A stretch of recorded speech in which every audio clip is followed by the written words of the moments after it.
Hello everybody, I hope you're all well and Merry Christmas. This is going to be the last video that I upload before Christmas. So if you celebrate it, I hope you guys have a nice Christmas, and if you don't, I hope you guys have a nice holidays anyway. I'm not gonna lie, I'm feeling a little bit nervous to post this video, not because I have necessarily any hot takes.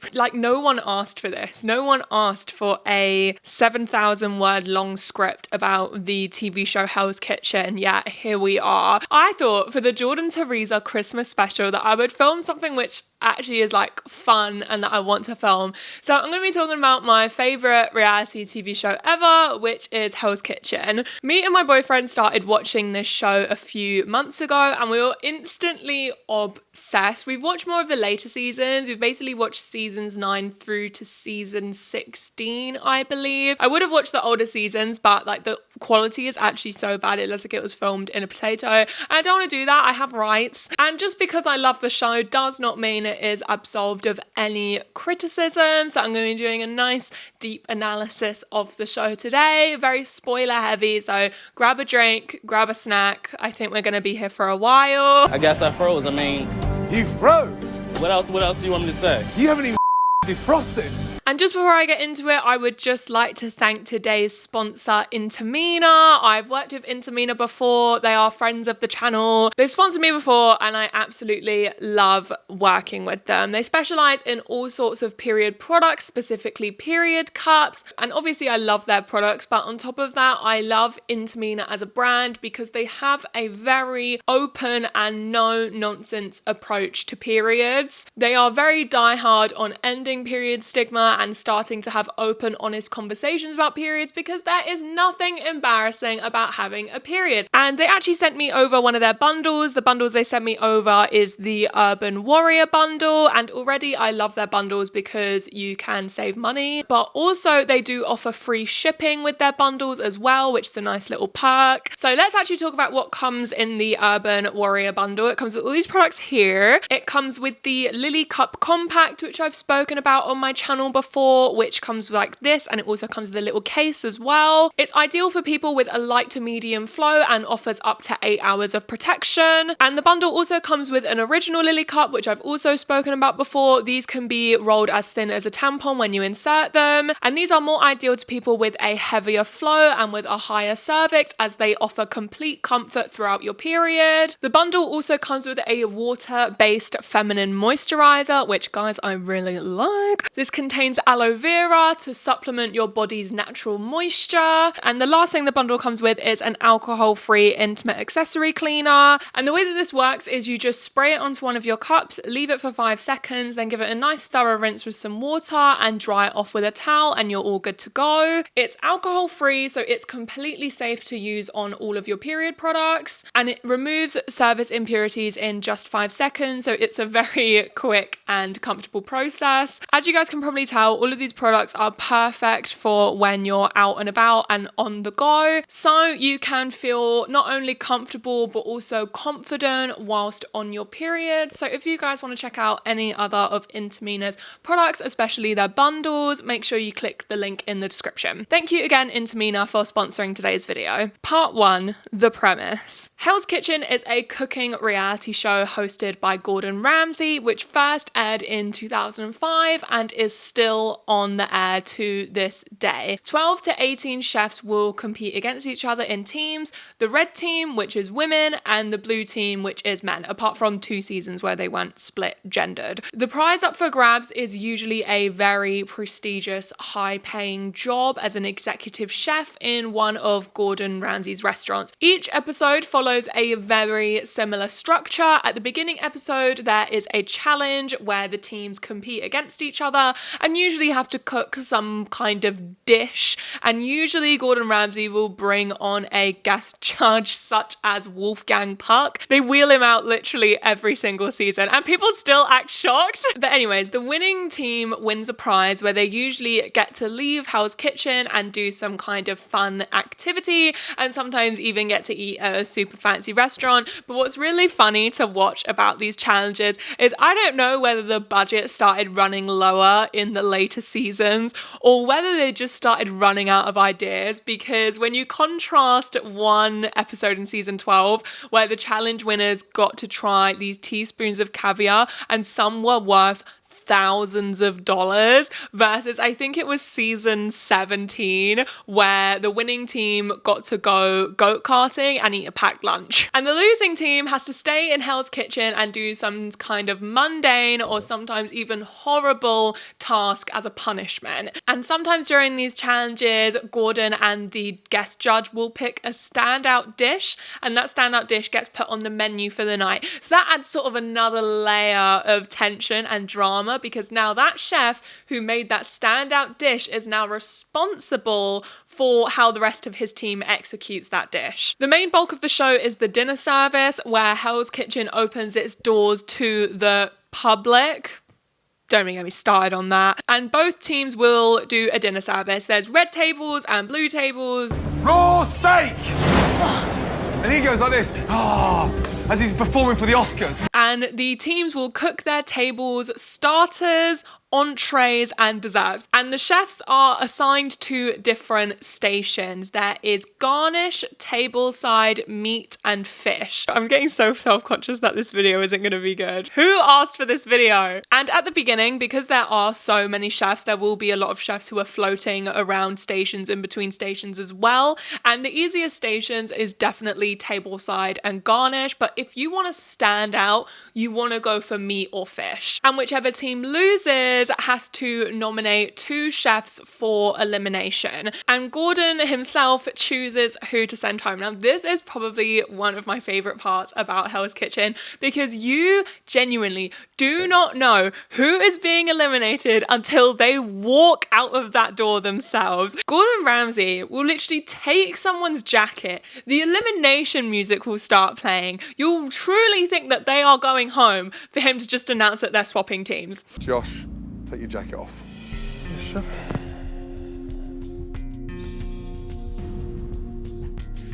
You're joining the red team.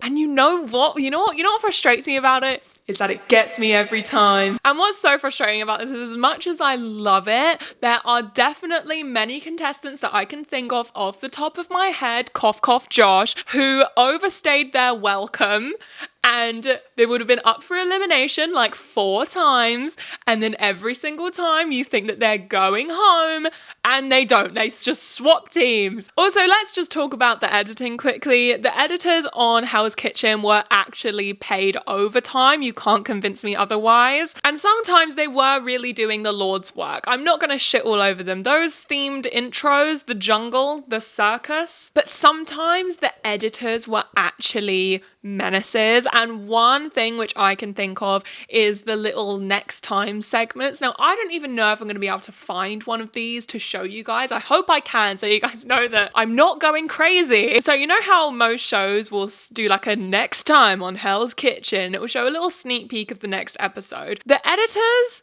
just made stuff up. One of my favorite things to do, one of my many talents, one of my hobbies is lying. I love lying.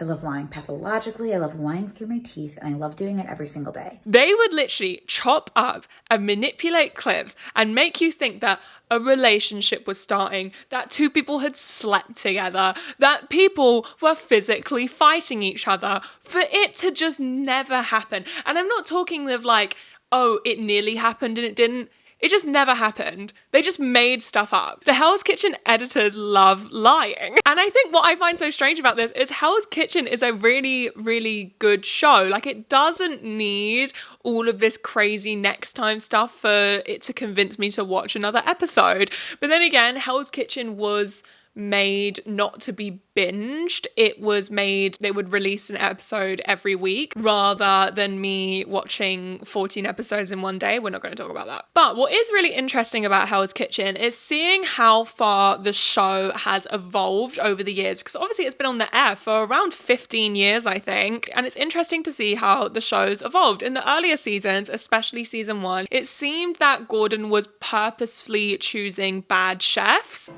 Okay. Okay. Oh my God.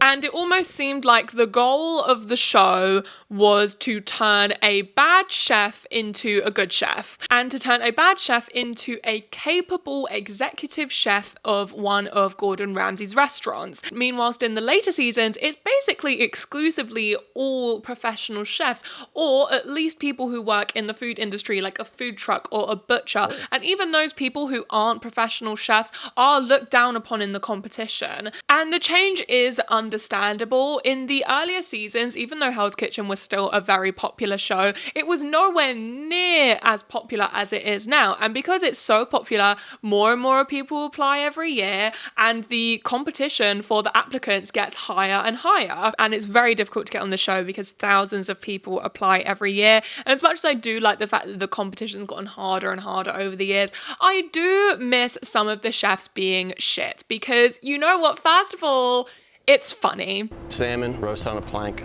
of cedar. I think you're a plank. Well, I don't really know what that means, chef. It's funny to see people fumble around in a professional kitchen. Michael, he hadn't said anything to any of his team. Then all of a sudden he just put his head down and he turned around to them and said, "You guys cook like old people."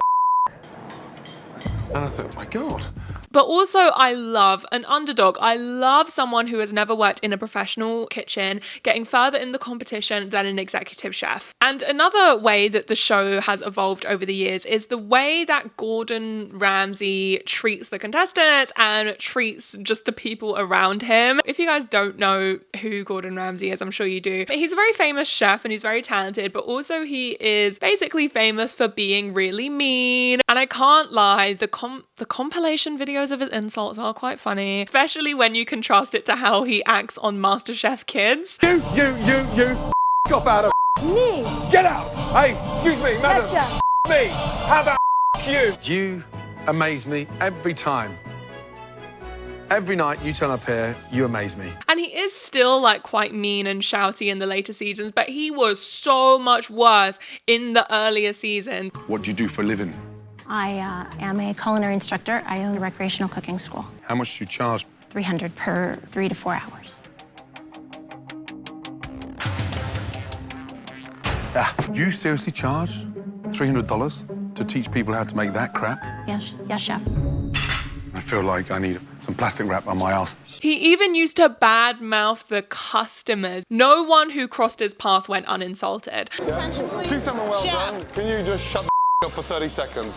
Just ignore these bimbos. And I don't know the catalyst for Gordon Ramsay's behaviour sort of shifting throughout the seasons. I think that they may have changed networks around season 11 because they started bleeping out the word and despite the contestants knowing what they're getting themselves into, I'm sure that there have been people who have complained about the way that Gordon Ramsay treats the contestants. But funnily enough, when I was looking for complaints about Hell's Kitchen, I only found one newsworthy complaint. And it was when Ofcom got an influx of complaints for blasphemous swearing when Gordon said, "Jesus Christ," which is very confusing because he has said so much worse. Also, I think the climate surrounding reality TV has changed. I think that people aren't as into watching people get yelled at or insulted all the time because I think that not only can it get a little bit boring sometimes, but also it's very exhausting to watch. Back in the early 2000s, you used to watch a reality show for an hour once a week. Now, reality shows are created to be binged on streaming services. So you can't really watch 6 episodes of Hell's Kitchen where people are getting screamed and yelled at all the time because it becomes very emotionally taxing and exhausting. I would know from personal experience. And Hell's Kitchen would be nothing without its sous chefs and maitre d's. The original sous chefs were Chef Andy and Chef Jason.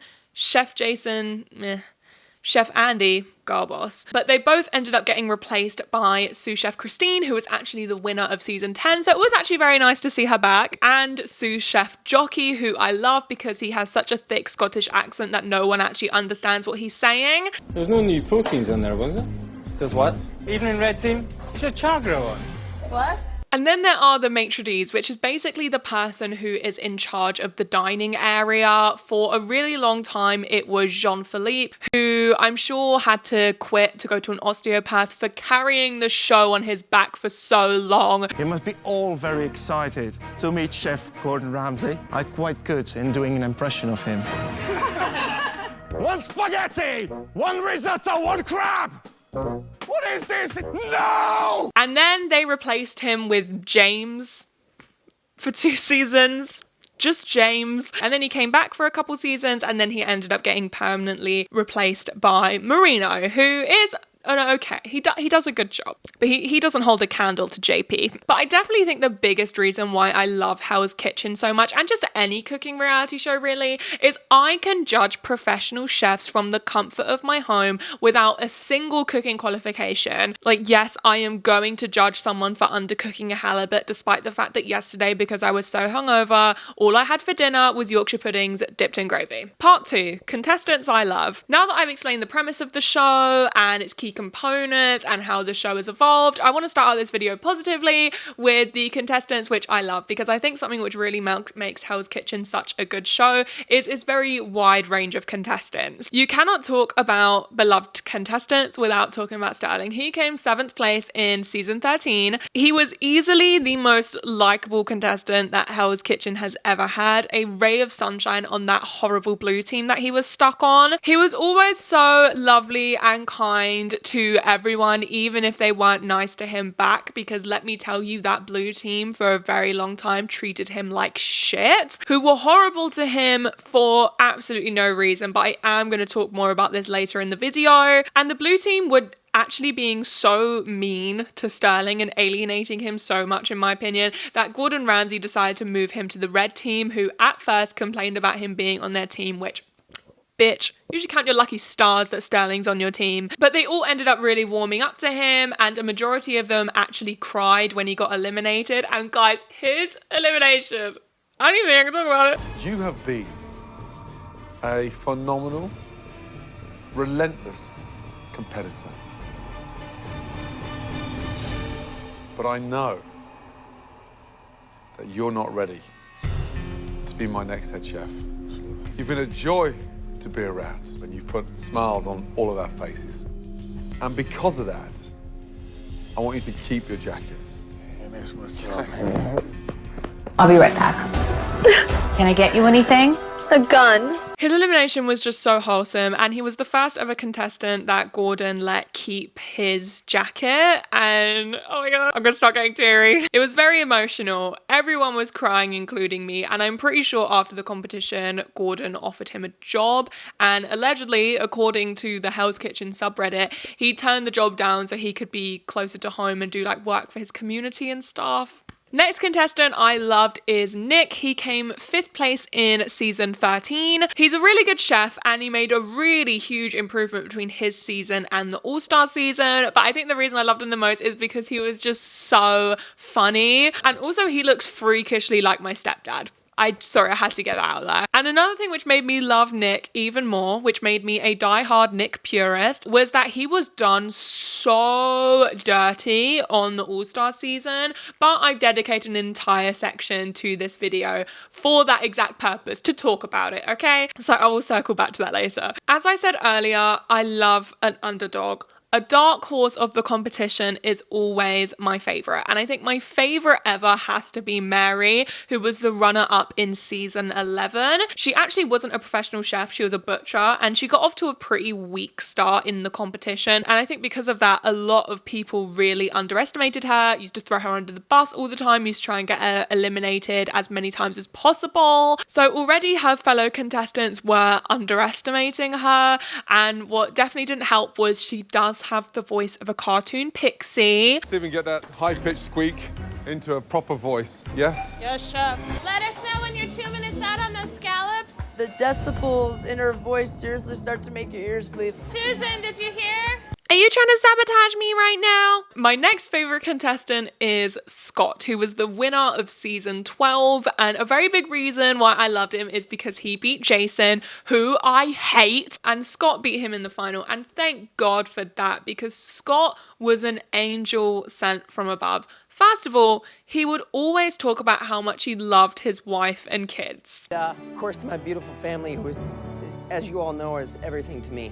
It's an absolute amazing experience. So thank you to all.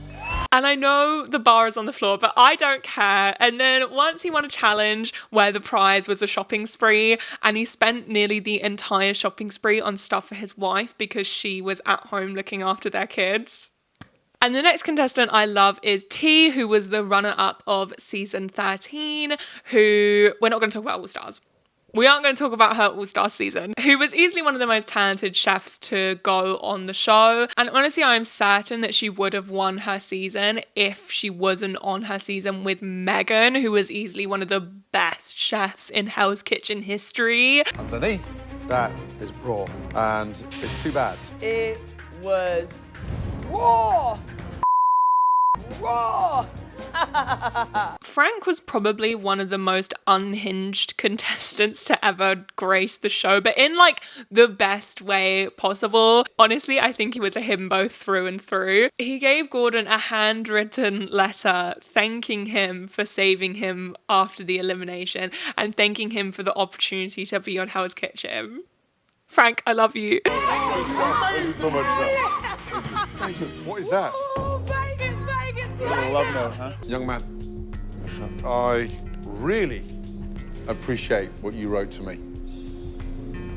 Unfortunately tonight, Frank, I can't believe it. I didn't appreciate your cooking. And of course, last but certainly not least is Millie, very in touch with his emotions, and he would talk a lot about how he felt a little bit disadvantaged in the competition because he did not have experience with cooking with a lot of the other cuisines, which other chefs did. Yet, despite that, he still came 4th place, and he came back for All Stars, and he has an adorable kid. Part 3. Contestants I hate. Now, let's get on to the juicy stuff, girls. Let's get on to the contestants I hate. And I always disclaim this before talking about any sort of reality show contestants I hate. I don't necessarily hate all of these people. I just hated them in Hell's Kitchen. Reality TV producers chop up and manipulate clips all the time. And I also think reality shows, especially a reality show like Hell's Kitchen, is so high pressure that it's just inevitably going to bring out the worst in people. So some of these people that I'm saying I hated on Hell's Kitchen could be perfectly nice people in real life. But that being said, there definitely are some people on this list that I don't like. Anton. Firstly, I feel really bad about putting her in the contestants I hate segment because I'm sure that she is a perfectly nice person. But Robin was just so annoying.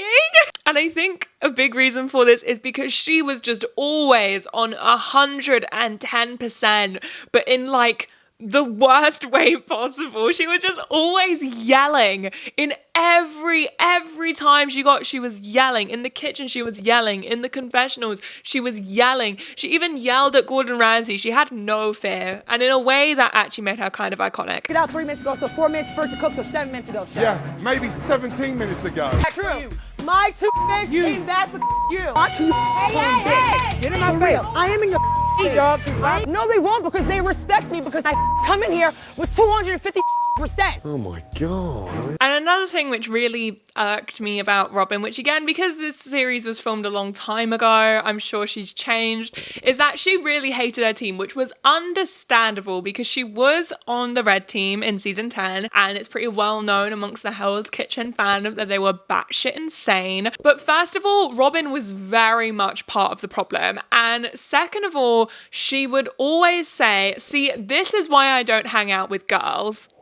You guys know I'm so impatient when it comes to internalized misogyny. But what was so funny about it was that Robin ended up moving to the blue team, which was majority men. And guess what? They hated her just as much as the girls. And they used to chat smack about her behind her back all the time. I think that Robin does strike me as the type of person who unfortunately would have gotten picked on by other girls. So I can understand where all of these sort of thoughts and feelings must come from. And I'm sure in real life she's a perfectly nice person. The next contestant I hate, and it's Jason. And the reason I hate him is there is one scene which really stuck out to me. Basically, the blue team, they're going down in flames. And Sandra is assigned by Gordon to help Jason on his station.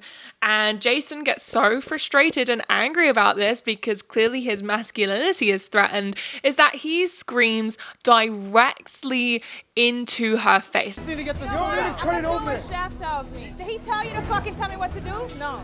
Well, get out of here.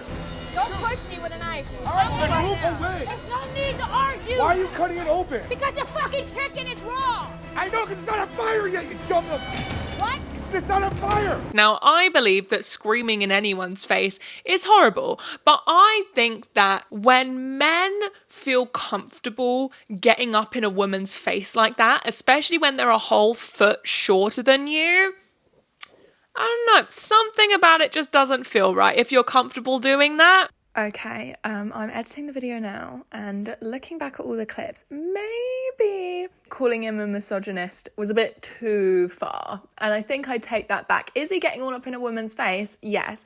Do I not like it? Yes. But I think maybe me jumping and calling him a misogynist was a bit too far, but I definitely do think that he was getting up in her face for no reason, and that I did not like. And what enraged me the most about this is afterwards he went groveling to Gordon and apologizing, and didn't even apologize to Sandra, the woman who he screamed in her face. I just yelled in front of the kitchen and I owe the whole restaurant an apology. Look at me. Yes.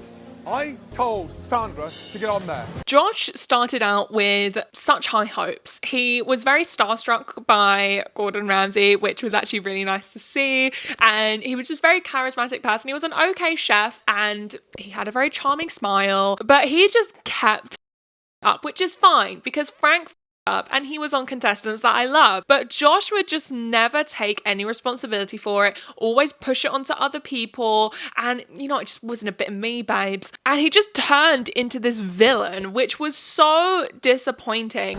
Woo! Woo! Hey, Chef, I'm listening, Chef. Woo! I'm burning myself, I'm sorry. Woo! Just, I don't care. And then they ended up bringing him back for All Stars, where he was just as unbearable, if not more. The next two contestants I didn't like. I am afraid to even utter their names in case they will hunt me down and beat the shit out of me. And that is Kimmy and Tiffany from season 10. I've already said in this video, the red team from season 10 were absolutely batshit insane. And I think Kimmy and Tiffany were a big part of it. Kimmy and Tiffany caused the most issues. They were literally, they were threatening to beat people up. Specifically, do you want to put it on there? Who cares? Just finish the food and shut up. I want to hear it. And I'm just thinking, like, who's gonna hit who first? Hit me. I'm gonna hit me. Because I ain't child like you. I ain't child like you. Rob. But despite this, people would always say Barbie was the one causing issues. Are you guys beginning to notice a bit of a pattern here? Here's your next pizza. Let's go, ladies. Yes, chef. I got it. I hate the stupid look she gives to people. And the last contestant I hated was Steve, because he was the one that was the most horrible to Sterling. When Sterling had been nothing but nice to him, Steve just kept antagonizing him. It was really actually horrible to watch. Part 4. Honourable mentions. Now, very quickly, we have 4 honourable mentions. I didn't necessarily love nor hate these contestants, but I wanted to talk about them in this video. The first contestant is Clemenza, just for the fact, just because he scraped by in the competition for so long. Guys, he was put up for elimination 7 times before he ended up getting eliminated, and I still have no idea how he lasted so long in the competition.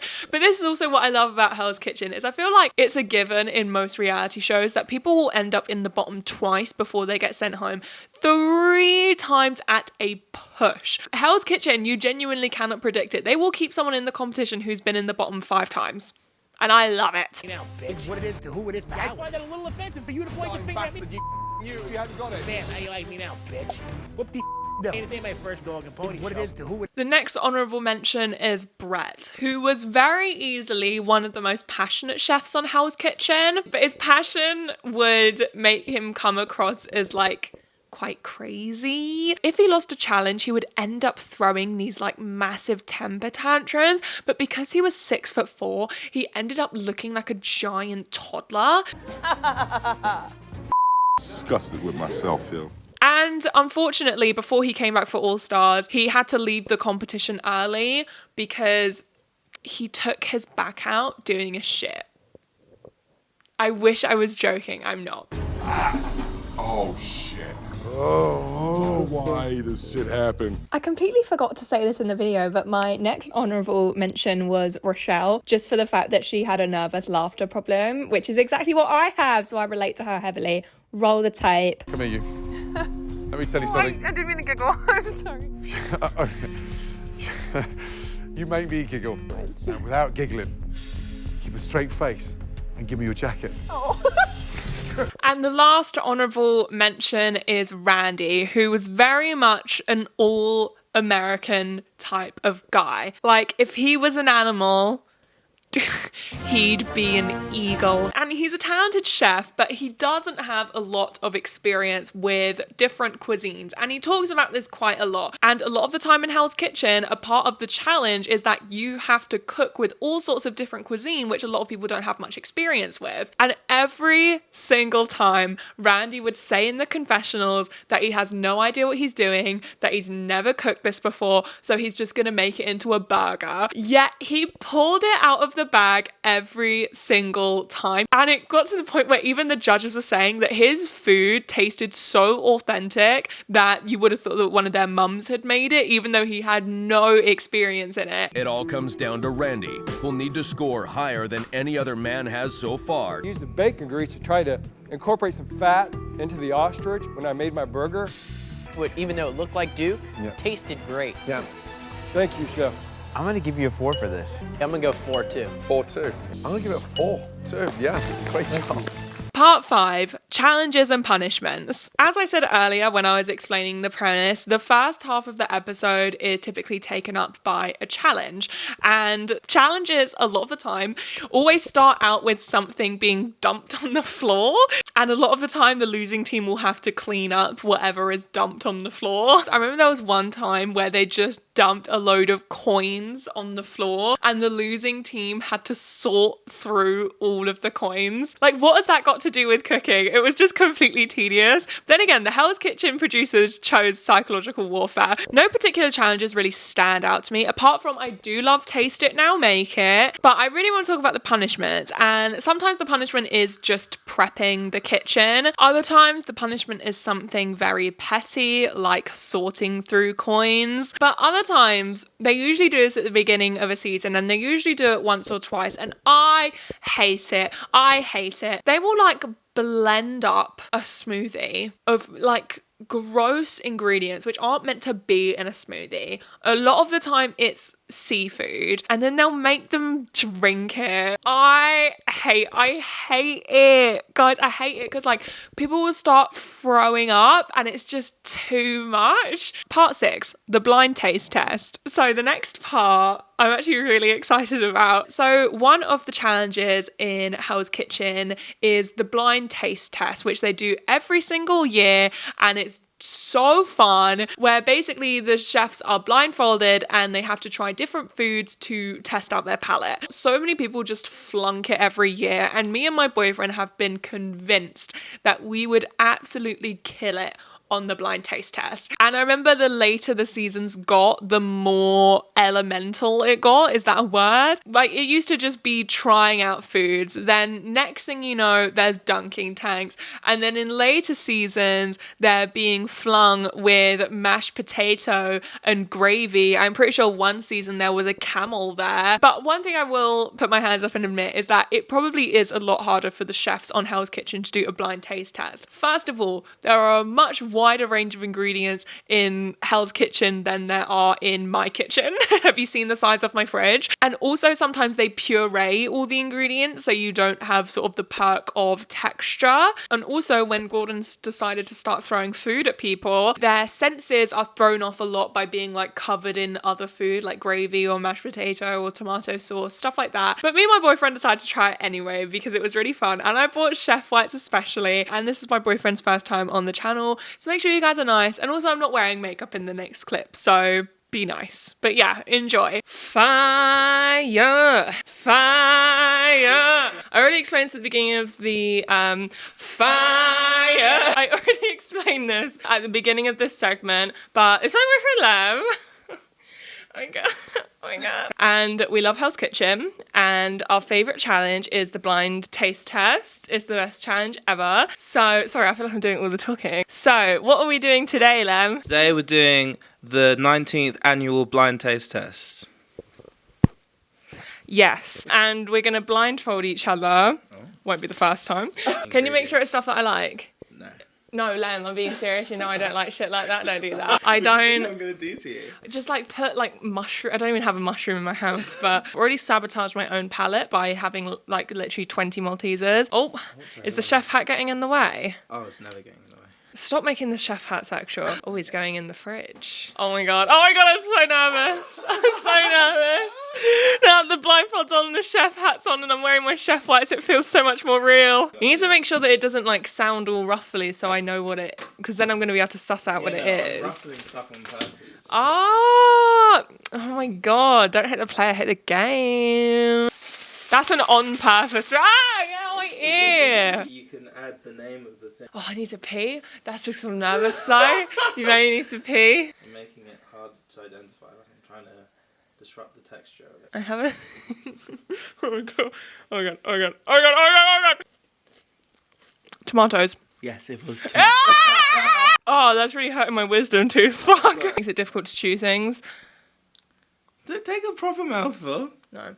Oh, I hate that. Is it guac? Yes, it is. Fuck off, is it actually? That was horrible. It must be gone off. Is that gone off? What's the date on that? Off. What's the date on it? Spoon number 3. I know it's cheese, but I'm trying to guess which one. I'm gonna need to be more specific. Is it Gruyere? Grated Gruyere Swiss cheese. Yes! Oh my god, I'm so good at this. This is like my new talent. I've never taken so naturally to something in my life. Okay, and this is the last one. I can't open my mouth that wide, remember? I seen you open it wide. Sorry. Well, that's spicy. Is that hot chili sauce? Yeah, which one? Oh no, I know what it is. It's the one with the green cap on it, sriracha. Yeah. Hey! Oh, what 4 for 4, bitch? I did incredibly. You did really well. I got 4 for 4. The loser of the blind taste test has to clean up the mess. Oh well, we got tough competition. That's what Gordon Ramsay would do. He'd chuck all these tomatoes on the floor. Feel free to riff whilst I look for stuff for you to eat. What is the deal with aeroplane food? That light is so piercingly bright, I can see it through the blindfold. See it through the blindfold, can't you? I feel like I'm being visited by the Holy Ghost. You're gonna put something yucky in my mouth. Okay, okay. Oh! What is that? What is that? Is it like stock? Close. To be fair, I'm actually not sure if you've tried this before.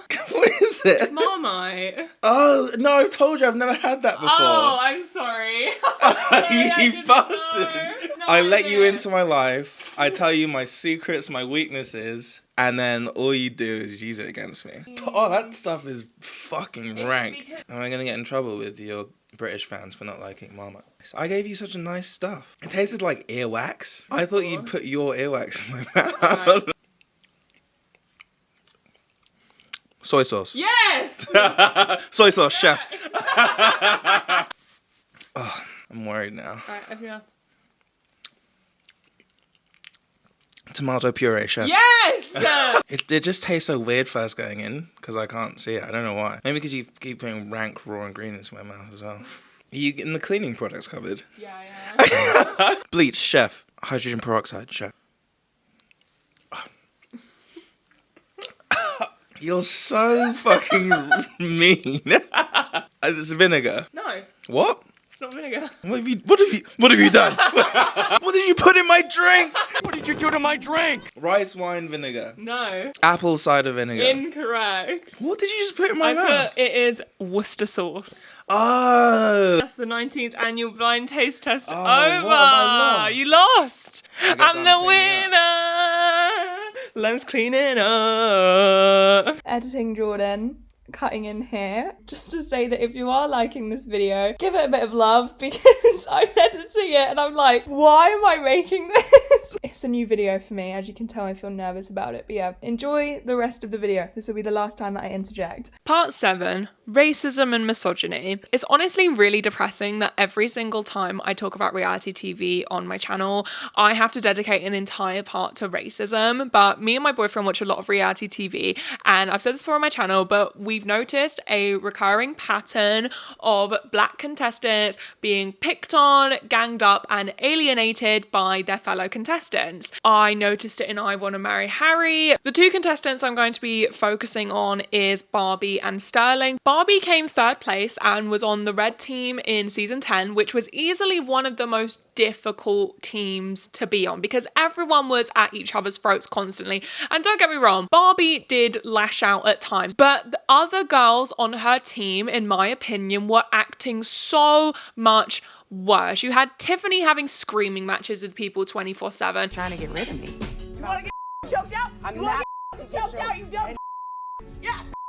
You had Robin having a mental breakdown in nearly every episode, and Kimmy threatening to literally beat people up. Hit me, hit me, because I ain't a child like you. I ain't a child like you. Yet the entire team decided to direct all of their frustration at Barbie, who I thought was not causing a load of issues on the red team, especially compared to how Kimmy and Tiffany were behaving. And she was a very talented chef, and any slip up she had, the red team would band together and put her up for elimination. They were just desperate to get rid of her, and to this day I still can't really figure out why. The next contestant I'm going to be talking about is Sterling, who, as I said earlier, was easily a ray of sunshine in the competition, was always extremely positive, was always extremely kind to anyone he came into contact with, even if they weren't kind to him. Yet nearly everyone on his team did not like him, was getting extremely annoyed with him, and the person who was definitely the most horrible to Sterling was Steve. The key ingredient I used was love. Guess what? Love's not a ingredient, asshole. No way they picked Sterling's dish. If I had to describe Sterling's crab cake in one word, it'd be fast food.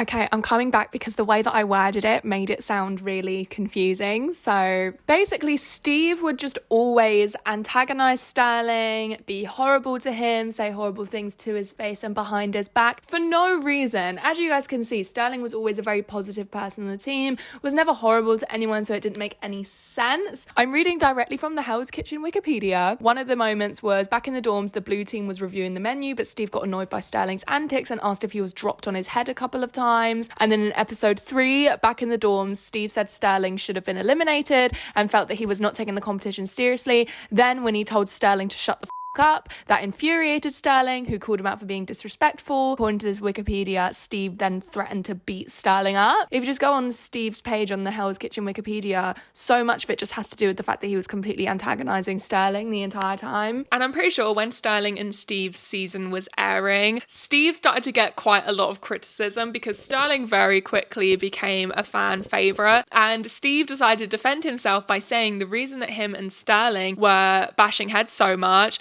or the reason why Steve was just antagonizing Sterling so much, was because Sterling was trying to force his religion onto him because Steve was an atheist. And I don't know if I'm buying it. And I spent a lot of time on the Hell's Kitchen subreddit for this video, and whenever anyone mentions the way that Sterling was treated by his team, specifically how he was treated by Steve, people immediately jump to justify it with the fact that chefs are just cynical people. And I remember I found one post on the Hell's Kitchen subreddit where someone was questioning whether the hatred toward Barbie from her team could have possibly been racially motivated. And immediately people were like, whoa, what?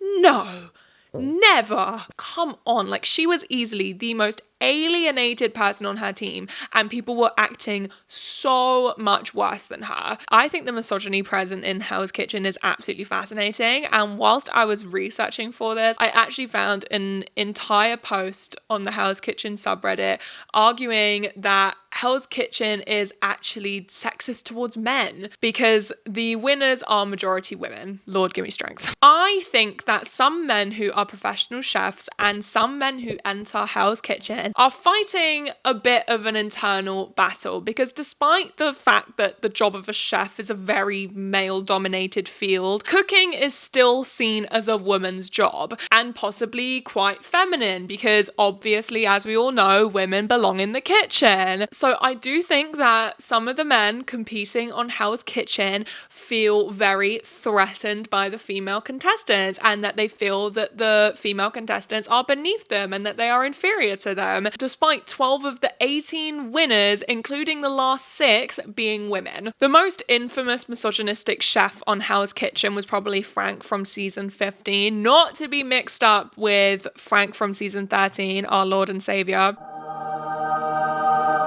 When season 15 Frank was eliminated, he blamed the women on his team for the reason that he was eliminated. And he said, "The blue team never had any drama until the females came aboard, and that's when the ship sunk. And that's exactly why I get female Marines and I send them back wherever they came from." But after this came out, Frank was actually fired from his job as a Marine chef. The last misogynistic man I'm going to be talking about is Anton, who started out as a pretty strong chef, but completely outed himself as a pig when he started leering over college students when the chefs had to cook for a sorority dinner party. But what really outed him as a misogynist was when he got into a little bit of an altercation with sous chef Andy. He referred to her as a little girl in all of the confessionals and said, "Don't think I'm gonna let some little girl get in my face, start ripping a new ass because you got issues on being a woman in the kitchen." Part 8. All Stars and Nick's Injustice. Season 17 of Hell's Kitchen was actually the first ever All Stars season. Can't wait to see you. Excellent, Chef. Goodbye. Thank you so much. I'm excited for the opportunity.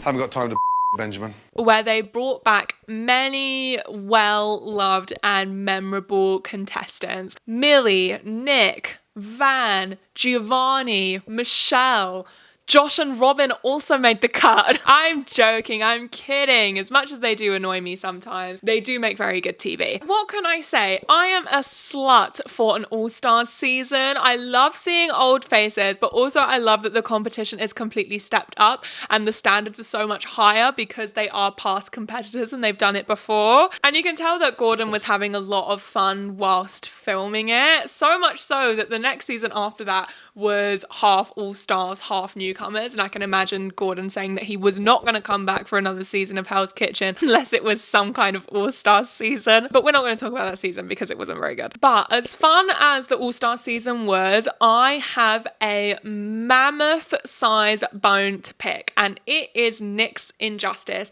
I've spoken about this already in the video, but Nick was one of my favorite contestants because he was just so funny. So I was absolutely buzzing when he was brought back for the All-Stars season, and he had improved so much since his original season. He had a beard. He only ever messed up once. He made one mistake throughout the entire run of All-Stars. But anyways, in the final episodes, Gordon usually chooses 2 winners and they have to cook against each other. It's this whole elaborate thing. And he had to choose between Michelle, Nick, and Benji. Personally, I feel like it's easy. Nick and Michelle. Benji, he was good, but he made a lot of mistakes. It was not that hard. So he lets all 3 of them into sort of like a semi-final where they all have to cook a 5-course meal. These very higher up corporate people who work for Caesar's Palace have to taste it. And they get to choose who goes to the final, who's the final 2. These 100-year-old men get to choose who goes through to the final. These fossils, whose taste buds probably died out 20 years ago, get to choose who goes through to the final. Can you guys tell what's going to happen? Can you guys tell that I'm mad? As far as I'm aware, none of the people judging these 5-course menus were professional chefs. They were all just corporate exec type people that worked for Caesar's Palace. This is why I'm so mad, because every other time, apart from this All-Star season, they always choose professional chefs to judge the 5-course menus. I think calling them fossils might have been a bit too far, because looking back on the clips, I remembered them being really old, but they're all just like 50. So I take that back, but I still stand by my point that it shouldn't have been them who decided who went through to the final. The corporate people chose Michelle and Benji. The entire course of the competition was not taken into consideration. Their track record was not taken into consideration. Their improvement from their original season to the All-Star season was not taken into consideration. The finalists were decided based on how nice the food tasted between these old men's dentures. Okay, I promise that this is the last dig. And one thing I don't want to do is I don't want to take away from Michelle's win because she won against Benji fair and square. And I'm happy that she won. I think if Benji won, I would have boycotted. Anyways, I couldn't make a whole video about Hell's Kitchen without talking about the way that Nick was shunned. But Nick does have a YouTube channel. I'll link it down below if you guys want to check it out. He does talk about how he felt when he didn't make it to the final. It's a good watch. I'll link it down below. I'm not sure how much I like this video. It was very different for me, but I kind of just wanted to talk about a TV show which I liked. But yeah, if you guys did like this video, make sure you give it a thumbs up so I can make more. And I will see you guys soon for a new video. And I hope you guys have a lovely Christmas and a happy holidays and a lovely new year. Bye.